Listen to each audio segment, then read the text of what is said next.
Bitcoin, c'est un phénomène qui captive des millions de personnes à travers le monde. Et je pense que si tu es là, c'est parce que tu en as entendu parler un peu partout, mais que tu ne sais pas vraiment ce que c'est, ni à quoi ça sert, et ni pourquoi tout le monde en parle. La bonne nouvelle, c'est que tu n'as pas besoin d'être informaticien ni trader, et on va voir ensemble, pas à pas, ce qu'est Bitcoin, pourquoi il a été créé et comment il va changer notre façon de voir la monnaie. Et avec ça, tu pourras à la fin de la présentation, l'expliquer à ton tour à ta tante, à ton neveu et à n'importe qui autour de toi. Bon, d'abord, pourquoi tout le monde parle de Bitcoin? Il faut comprendre que Bitcoin, c'est un rempart contre l'inflation. L'inflation, je te rappelle, c'est la perte de pouvoir d'achat. Si tu as 100 euros sur ton compte aujourd'hui, tu vas pouvoir acheter moins qu'il y a quelques années avec ces mêmes 100 euros. Et Bitcoin, lui, il a été pensé justement pour être rare, mais il est 100% numérique. Contrairement à l'euro ou au dollar, qui sont des monnaies fiduciaires, des monnaies de tous les jours, le Bitcoin, lui, il a une offre limitée. Il n'y en aura jamais plus de 21 millions. Ça veut dire que on ne peut pas en imprimer à volonté, comme le font les banques centrales. Donc la valeur de Bitcoin, elle ne sera pas diluée dans le temps. Ensuite, Bitcoin est disponible à toute heure. Tu n'as pas besoin d'attendre que ta banque soit ouverte.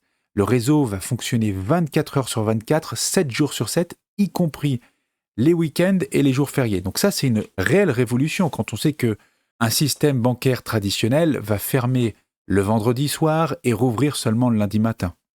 Et le corollaire de ça, c'est que les transferts sont beaucoup plus rapides avec Bitcoin.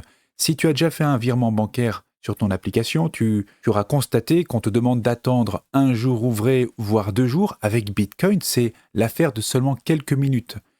Si ça attire autant l'attention, si les gens en parlent autant depuis un certain temps, c'est parce que Bitcoin va combiner la rareté, la liberté et la rapidité.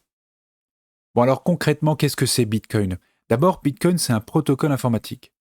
Donc ce sont des lignes de code qui vont régir comment les transactions fonctionnent et comment la monnaie circule. La sécurité, elle va reposer sur la cryptographie.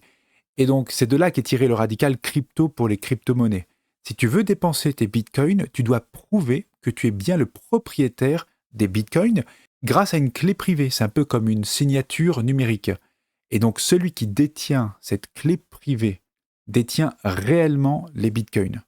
Bitcoin, c'est une monnaie numérique décentralisée. Ça veut dire qu'il n'y a pas d'autorité unique qui contrôle le système. Ce sont plutôt des milliers d'ordinateurs qui sont disséminés à travers le monde et qui vont appliquer les mêmes règles et valident les transactions ensemble. Donc la conséquence, c'est que c'est très difficile de censurer ou d'arrêter le réseau Bitcoin. Comme je l'ai dit, il n'y a pas de banque centrale. Pas de banque centrale, ça signifie qu'il n'y a pas de planche à billets. Donc l'émission de nouveaux Bitcoin, elle est prédéfinie dans le code. Elle n'est pas décidée par une institution ou un gouvernement. Et surtout, tout est vérifiable. L'historique des transactions est public, visible par tout le monde, par moi, par toi, et à tout moment. Et enfin, un autre point très important, majeur je dirais, c'est la question de la souveraineté. Les bitcoins que tu possèdes t'appartiennent réellement. L'argent que tu as sur ton compte bancaire, il t'appartient également sur le papier. En revanche, ce sont les banques qui disposent de ton argent. Et selon les situations économiques, tu pourrais être confronté à un gel de tes avoirs, à un plafond sur les retraits, comme ça a été le cas en Grèce par exemple et ailleurs. Avec Bitcoin, c'est totalement impossible. Personne ne peut te bloquer ton solde ou t'empêcher d'envoyer de l'argent. Donc en résumé, Bitcoin, c'est de l'argent qui est numérique, décentralisé, transparent et qui va résister à la censure. Si tu veux comprendre Bitcoin, tu dois comprendre ce qu'est la blockchain. Alors imagine un peu un grand livre de comptes qui est partagé dans le monde entier. Et chaque page de ce livre représente un bloc. Tu vois sur l'image, il y a bloc 1, bloc 2, bloc 3. Chaque bloc va contenir les transactions récentes. Si tu envoies des bitcoins à ta grand-mère, ça va se nommer transaction 1. Si tu envoies des bitcoins à quelqu'un d'autre, à ton copain, c'est transaction 2. Si tu reçois des bitcoins, c'est la transaction 3, etc. Quand une page est remplie, le bloc est validé, on va relier le bloc au bloc précédent. Une fois que le bloc 2 dans l'exemple est fini, il va être relié au bloc 1. Et ça forme ainsi une chaîne de blocs qu'on appelle la blockchain. La clé ici, c'est que chaque page va dépendre de la précédente. Si quelqu'un essaye de modifier une ligne dans un des blocs, ça va casser toute la chaîne qui suit. Et c'est grâce à ce mécanisme que la triche est rendue pratiquement impossible. Depuis que Bitcoin existe, la blockchain n'a jamais connu de problème. Donc en clair, la blockchain, c'est un registre public de transactions qui va être visible par tous, qui est transparent et sécurisé. Et chaque bloc est lié cryptographiquement au précédent. Donc c'est impossible de falsifier sans refaire tout le travail depuis le début. Maintenant, une question essentielle, qui va vérifier tout ça? Qui assure la sécurité des transactions? Si vous envoyez de l'argent, vous voulez être certain que celui-ci ne disparaît pas dans la nature. Contrairement aux banques, il n'y a pas de chef, il n'y a pas de serveur central. Le réseau Bitcoin, lui, est sécurisé par des milliers d'ordinateurs, partout dans le monde, qu'on appelle des nœuds. Et c'est cette répartition des ordinateurs, des nœuds, qui rend le système ultra résistant. Même si une région entière s'éteint, comme par exemple l'Amérique du Nord, le reste du réseau continue de fonctionner. On appelle ça une sécurité par décentralisation. La prochaine étape, c'est ce qu'on appelle la preuve du travail, le proof of work. Si tu veux valider une transaction, le mineur, donc ce qu'on appelle un mineur, c'est en fait un ordinateur qui valide les transactions, le mineur doit résoudre des énigmes mathématiques qui sont très complexes. Ça consomme de l'énergie, du temps, du matériel. Et justement, c'est toute cette étape-là de validation par les mineurs qui rend Bitcoin très sûr et difficilement attaquable. Autrement dit, c'est mission impossible pour le hacker parce que c'est beaucoup trop cher, beaucoup trop lent et beaucoup trop risqué de s'en prendre à Bitcoin. Et enfin, un point essentiel pour maintenir le système opérationnel, les mineurs ne font pas ça gratuitement, ils sont récompensés en Bitcoin pour leur travail de sécurisation. Dès qu'ils valident une transaction, ils prennent un peu de Bitcoin en échange. Et, pour finir, lorsqu'un mineur va valider la création d'un bloc, lorsqu'il aura listé toutes les transactions que peut contenir un bloc, il va recevoir une récompense particulière en Bitcoin. Donc si Bitcoin tient debout sans autorité, c'est grâce à 3 piliers, la décentralisation, l'énergie du calcul, le proof of work, et les incitations économiques. Là, on va toucher un des points fascinants, je trouve, de Bitcoin, c'est sa rareté programmée. D'abord, il n'y aura jamais plus de 21 millions de Bitcoin. Jamais. C'est écrit dans le code. C'est gravé pour toujours. C'est la grande différence avec l'or et l'argent, je trouve, parce que de l'or et de l'argent, on pourra toujours en extraire dans de nouveaux gisements. Lui, Bitcoin, il est plafonné. Une fois les 21 millions créés, c'est fini. Ensuite, la création de nouveaux Bitcoin, elle ralentit dans le temps. Tu vois le tableau là qui est juste ici, à 2025, on a émis quasiment 20 millions de Bitcoin. Je dis qu'il y en a 21 millions au total. Ça veut dire qu'il nous reste 1 million de Bitcoin à émettre. Ce que tu remarques, c'est que la création de Bitcoin, cette émission, elle a été très rapide au début, depuis la création en 2009, et elle tend à stagner et va donc se rapprocher de la barre des 21 millions asymptotiquement. Il y a de moins en moins de création de Bitcoin. Et comment les Bitcoins sont créés?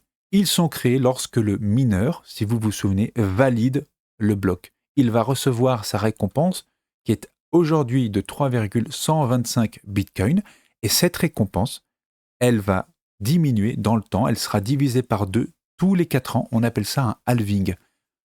Quelle est la conséquence de cela? C'est que l'offre devient de plus en plus rare. Donc ça fait de Bitcoin une monnaie qui est bien rare, prévisible et incorruptible. Bitcoin, c'est vraiment, on l'a vu, une technologie révolutionnaire. Mais il faut quand même évoquer obligatoirement les risques auxquels vous êtes confrontés. Le premier évident, c'est la volatilité du prix. Regarde un peu l'évolution du prix du Bitcoin depuis, disons là, 2020.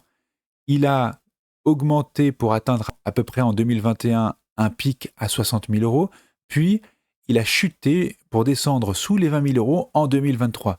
Si tu avais investi au pic en 2021, 2 ans plus tard, tu perdais 2/3 du montant investi.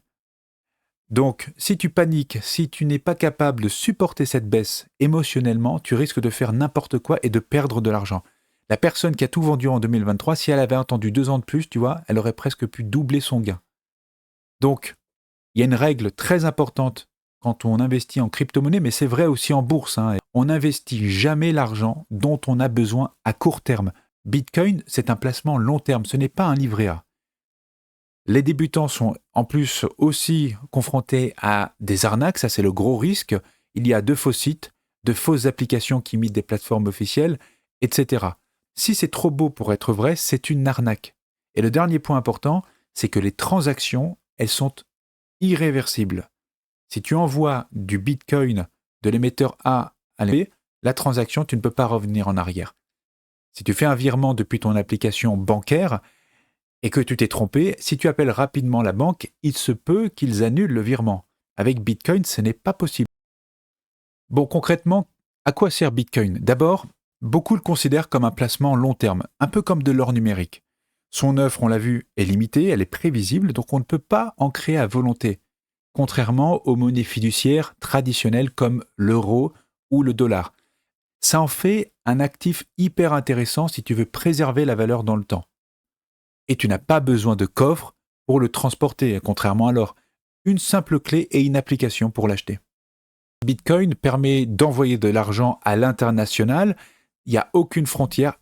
Absolument personne ne peut restreindre. Il n'y a pas de barrière bancaire, il n'y a pas d'horaire, il n'y a pas de délai. Le réseau fonctionne 24 heures sur 24, 7 jours sur 7 et partout dans le monde.